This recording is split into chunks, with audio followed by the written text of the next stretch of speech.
I stared at the tiny flip phone in my hands, my fingers tightening around it as though I could crush it into dust. This had to be a joke. There was no way my parents were serious.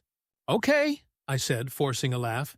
"Joke's over. Where's my real present?" Mom and Dad exchanged a look that made my stomach drop. "Grace," Dad said calmly, "that is your present." My throat tightened. "No, it's not." My voice came out sharper than I intended, but I didn't care. "Where's my new iPhone? You promised." Mom sighed. "No, Grace. We said that if you got straight A's, we would consider getting you an iPhone, but you didn't keep your end of the deal." My chest burned with anger. I could feel the heat rising up my neck. "I should have straight A's," I shot back. "But it's not my fault. The teachers hate me." Dad folded his arms. "This is exactly the problem. You refuse to take responsibility for anything. You always blame others instead of looking at yourself. That attitude needs to change." I scoffed, shaking my head. "This is so unfair." "What's unfair," Mom said, her voice firm, "is how much time you spend glued to your phone instead of focusing on school." Dad took a step forward, holding out his hand. "Until you learn to prioritize the important things, we're locking up your iPhone. You can have this flip phone instead." My heart pounded. "No." "Yes." Dad's voice left no room for argument. Panic surged through me. "But I need my phone." Mom placed the flip phone on the table. "You have a phone, Grace. It's right there." I stared at the old, clunky device like it was a dead animal. "This isn't a phone," I snapped. "This is a fossil with buttons." Mom crossed her arms. "One day, you'll understand why we're doing this." I clenched my fists. "No, I won't." "We're not finished," Dad said. "We also hired a tutor to help you improve your grades. Your first session is tomorrow after school." My eyes widened. "Tomorrow? No, I can't." Mom raised an eyebrow. "And why not?" I folded my arms. "I'm going shopping with Mackie and Selena. We've had this planned all week." Dad sighed. "See? This is exactly what we're talking about. You prioritize your social life over your responsibilities. And until that changes, we'll make the decisions for you." I felt my face heat up with rage. This is the worst birthday ever. At school the next day, I kept my backpack zipped shut, hiding my humiliation from the world. I saw Selena and Mackie near our lockers and forced myself to smile. "Grace, you have to see this TikTok," Selena giggled, holding up her phone. "I just sent it to you." My stomach twisted. "Oh, I fumbled for an excuse. "I left my phone at home." Selena blinked. "Wait, why?" Mackie scrunched her nose. "Don't tell me you're doing one of those social media detox things. Ugh, gross." "Yeah," I said quickly. "I saw it on TikTok. It's supposed to be, like, healthy or whatever." Mackie rolled her eyes. "That's so cringe." Just then, Kelly walked past us, and I saw it. A flip phone. The same stupid flip phone my parents had given me. Mackie nudged Selena. "Look at that!" Selena smirked. Is that the first phone ever made?" I should have laughed. I should have joined in. But for the first time, I didn't. Because I was Kelly now. When I got home, I barely had time to sulk before the doorbell rang. "Your tutor is here," Mom called. I groaned, dragging myself to the door. Standing outside was a guy about my age, holding a backpack. He had messy hair, thick glasses, and looked way too enthusiastic about school. You're the tutor? I asked, unimpressed. He shifted awkwardly. Yeah. I sighed dramatically. This is going to be a nightmare. He followed me to the dining table, pulling out a textbook. Okay, first question. When did World War II end? I flopped into my chair. Who cares? It's not like we were alive back then. He frowned. You should care. Mr. Finn is putting it on next week's test. I groaned. Whatever. Look, I'll make you a deal. I leaned forward. I'll give you $50. If you write my essay for me, my parents won't know. Easy money. Win-win. His face hardened. No. I narrowed my eyes. Fine.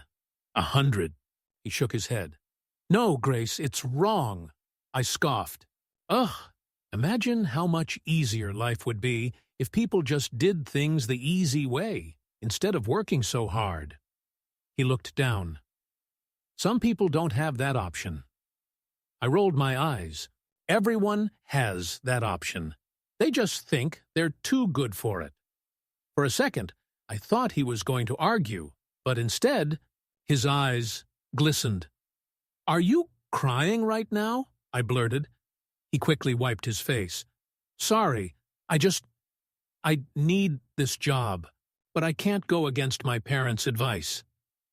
Something about the way he said that made my stomach twist. His parents' advice. I thought about my own parents, how they had practically forced me to sit here and study, how they took away my phone, my freedom, all because they thought they knew better.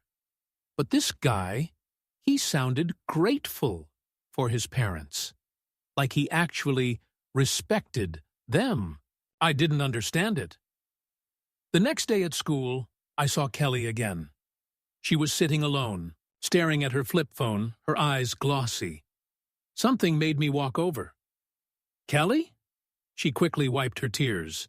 I'm fine. I hesitated. Why are you so upset? She swallowed hard. It's not just a phone. It was a gift from my parents. I frowned. So, just ask them for a new one. She looked down. I can't. I didn't understand. Until she whispered, My parents passed away 2 years ago. My heart dropped. She told me everything. About the fire. About how she lost everything in one night. How the flip phone was the last thing she had from them. How it had a voicemail from them. A voicemail she listened to every day. I swallowed hard. Kelly, I'm so sorry. She gave me a small, sad smile. It's okay. You didn't know. But I should have. And suddenly, my stupid iPhone didn't seem so important anymore. That night, I couldn't sleep. I kept thinking about Kelly, about the way she held that phone like it was her lifeline, about the way her voice had cracked when she talked about her parents, about how stupid and selfish I had been. All this time, I had thrown tantrums over a phone. I had screamed at my parents, acted like my life was over, because they took my iPhone. But Kelly, she had lost everything, and she never got a second chance. The next morning, I woke up with a decision already made. I was going to fix this. After school, instead of going home, I took a detour. I walked into a small repair shop on the corner of the street, my heart pounding as I pulled the flip phone out of my pocket. The guy behind the counter glanced at me. What's up? I placed the phone down. Can you fix this? He picked it up, turning it over in his hands. Looks old. What's wrong with it? I hesitated. It's not just the phone. There's a voicemail on it. It's really important. Can you recover it? He frowned, studying the device. I can try. I nodded. Please, whatever it takes.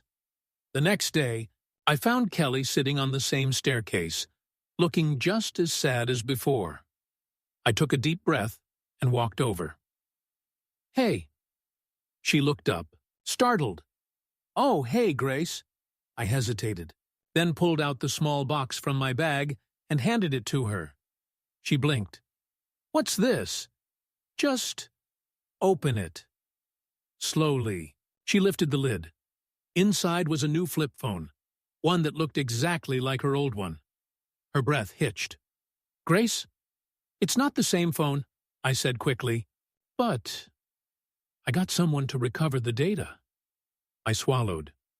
Your voicemail. It's still there. Her fingers trembled as she reached for it. She stared at the phone like she didn't believe it was real. Then, cautiously, she hit play. A familiar voice filled the air. Hey, Kelly, it's your dad and your mom. We just wanted to say we love you. A sharp breath escaped her lips. Her shoulders shook as she clutched the phone to her chest, tears spilling down her face. I panicked.